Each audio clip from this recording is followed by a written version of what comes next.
અરવલ્લી જિલ્લાના મુખ્ય મથક મોડાસા ખાતે આવેલી ઐતિહાસિક વણઝારી વાવ ગુજરાતની પ્રાચીન સ્થાપત્ય કળા, ધાર્મિક આસ્થા અને સાંસ્કૃતિક વારસાનું જીવંત પ્રતીક બની રહી છે. અંદાજે 15મી સદી દરમિયાન નિર્માણ પામેલી આ વાવ માત્ર જળસંગ્રહનો સ્ત્રોત જ નહીં, પરંતુ તે સમયની ધાર્મિક માન્યતાઓ અને શિલ્પકળાના ઉત્તમ નમૂના તરીકે પણ ઓળખાય છે. વણઝારી વાવ ખાસ કરીને નાથ સંપ્રદાય સાથે સંકળાયેલી હોવાનું માનવામાં આવે છે.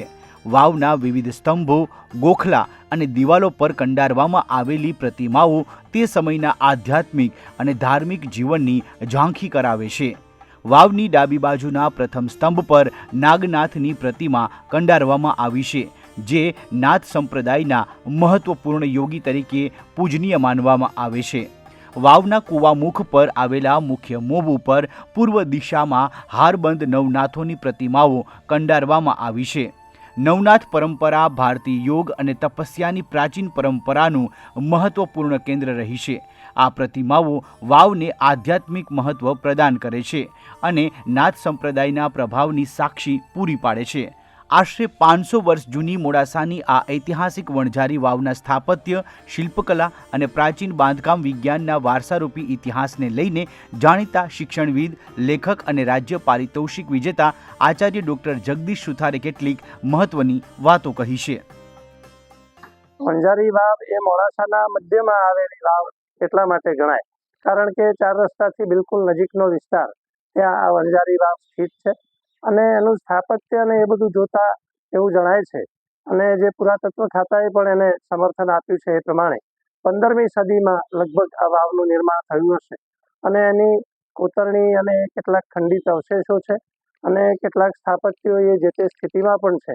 એ જોતા એમ જણાય છે કે સ્થાપત્યની રીતે આ ખૂબ અગત્યની જગ્યા છે અને જે તે સમયે એમાં જે મૂર્તિઓ સ્થાપિત કરાયેલી છે એમાં ખાસ કરીને નાથ સંપ્રદાયના જે યોગીઓ છે એમની મૂર્તિઓ પણ એમાં સ્થાપિત થયેલી દેખાય છે. એમાં કેટલાક સ્તંભ ઉપર એ નાગનાથ અને મુખ્ય જે સ્તંભ છે એની ઉપર એ નવનાથની જે મૂર્તિઓ છે એ પણ કંડારાયેલી જોવાય છે. એટલે એ રીતે નાથ સંપ્રદાયનું જે કંઈ પણ સ્થાપત્યો છે એ અહીંયા એ જે તે સમયે કોતરાયેલા છે અને અત્યારે પણ ભલે એના અવશેષો જણાય પણ એ એની ઓળખ થઈ શકે એ પ્રકારે આખી વ્યવસ્થા છે. લેખક ડૉક્ટર જગદીશ સુથાર જણાવે છે કે 15મી સદીમાં નિર્માણ પામેલી આ વાવમાં નાથ સંપ્રદાય સાથે જોડાયેલા શિલ્પો ઉપરાંત ભગવાન રામ, લક્ષ્મણ, સીતાજી, હનુમાનજી, વિષ્ણુ અને અન્ય દેવ ઋષિઓની સુંદર કોતરણી જોવા મળે છે. ભૂકંપ જેવા આંચકાઓ છતાં વાવ આજે પણ અડીખમ ઊભી રહી છે, જે પ્રાચીન કન્સ્ટ્રક્શન સાયન્સનું ઉત્તમ ઉદાહરણ છે. ડૉક્ટર સુથાર વધુમાં જણાવે છે કે આધુનિક સુવિધાઓના યુગમાં નવી પેઢી આવા ઐતિહાસિક જળ સંચય અને બાંધકામ વિજ્ઞાનથી અજાણ બની રહી છે. તેથી વણઝારી વાવ અંગે લોક જાગૃતિ વધારવી, તેની સ્વચ્છતા અને જાળવણી સુનિશ્ચિત કરવી સમયની જરૂરિયાત છે. તેમણે આ ઐતિહાસિક ધરોહરને સાચવવા સૌને આગળ આવવા પણ અનુરોધ કર્યો છે. એ સિવાય આપણા જે સનાતન ધર્મ છે એમાં જેને આપણે દેવ તરીકે, ભગવાન તરીકે પૂજીએ છીએ એવા શ્રી હનુમાન, રામ, લક્ષ્મણ, સીતા, શેષશાહી વિષ્ણુ, વરાહ અને સપ્તર્ષિ ઋષિઓ એ પણ એની અંદર એ કોતરાયેલા છે, એ પણ કંડારાયેલા છે. એટલે આખી વાવનું જે સ્થાપત્ય છે, જે બાંધકામ છે, આજે 15મી સદી એટલે લગભગ 500 વર્ષ પહેલાની વાત થઈ, તે છતાં પણ હજુ પણ એ અડીખમ ઊભું છે એ સ્થાપત્ય. આ ભૂકંપના આંચકાઓ મોડાસા નગરમાં પણ આવ્યા હતા, પણ આ વાવને કંઈ એવું નુકસાન થયું હોય મોટું અથવા કોતરણીને એ બહુ દેખાતું નથી. એટલે ગામની મધ્યમાં આવેલી આ સરસ મજાની વાવ છે, એની અંદરની કોતરણી છે અને આજુબાજુ જે કંઈ પણ એના કમાનો છે, પિલર્સ છે, જે સ્તંભ છે એ જે બનાવ્યા છે એ વખતની આપણી સ્થાપત્ય કલાનો એક ઉત્કૃષ્ટ નમૂનો છે.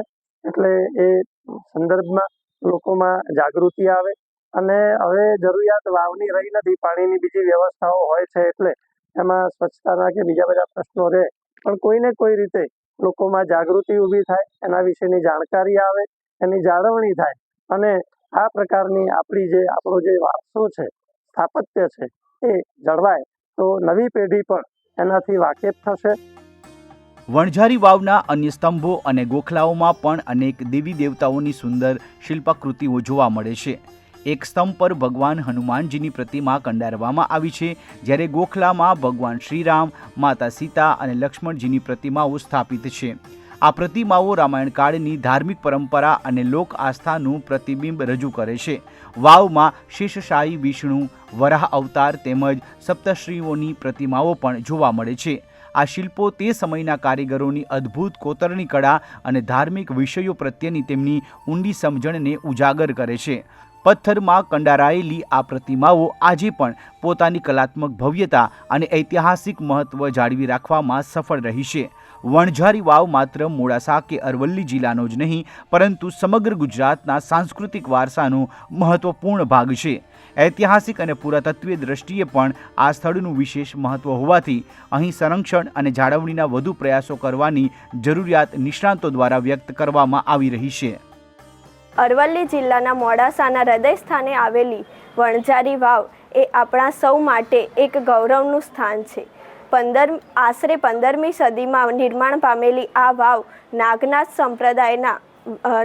સંપ્રદાયની હોવાનું માનવામાં આવે છે. અહીંના સ્તંભ ઉપર હનુમાનજીની મૂર્તિ, લક્ષ્મણજીની અને રામજીની અને સીતાજીની મૂર્તિઓનો પણ સમાવેશ થાય છે. નાગનાથ સંપ્રદાય સાથે સંકળાયેલી આ વાવ પ્રાચીન અને સમૃદ્ધ માનવામાં આવે છે. આપણે સૌ આપણા વારસાને સાચવીએ અને તેનું જતન કરીએ તેવી અભિલાષા સાથે વિરમું છું. Thank you. અને જ્યારે ટેકનોલોજી નહોતી, જ્યારે આપણી પાસે આટલી બધી અદ્યતન સુવિધાઓ નહોતી, ત્યારે કેવી રીતે આ પ્રકારે આ વાવના નિર્માણ થતા હશે એ આપણા માટે પણ આશ્ચર્યનો વિષય છે. અને કોઈ પણ પ્રકારના પમ્પિંગ વગર, મોટર વગર, પાઇપલાઇન વગર અંદર ઉતરીને સરળતાથી પાણી મેળવવું, આ વાવનો જે કન્સેપ્ટ છે એ પણ અત્યારે નવી પેઢીમાં તો ઘણા બાળકોને એ સમજાતું નહીં હોય. એટલે એ ખૂબ જરૂરી છે કે નવી પેઢીની જાણકારી માટે, આપણા સ્થાપત્ય, આપણા વારસાની જાળવણી માટે, અને ક્યાં સુધી એ આપણું વિજ્ઞાન એ વખતે પણ વિકસેલું હતું, જે કન્સ્ટ્રક્શન સાયન્સ કહીએ, એ ક્યાં સુધી પહોંચેલું છે, એ બધી જાણકારીના હેતુસર એ આ પ્રકારના સ્થાપત્યો સચવાય અને એ સંદર્ભમાં જે જાણકારીનો પ્રયત્ન થયો છે એ માટે ફરી એકવાર આજના આધુનિક યુગમાં પણ વણઝારી વાવ જેવી ઐતિહાસિક ધરોહરો આપણા ભૂતકાળની ગૌરવગાથા સંભળાવે છે અને આગામી પેઢીને પોતાની સંસ્કૃતિ અને વારસા સાથે જોડવાનો મહત્વપૂર્ણ સંદેશ આપે છે. અરવલ્લીથી જયદીપ ભાટિયાનો અહેવાલ, ETV ભારત.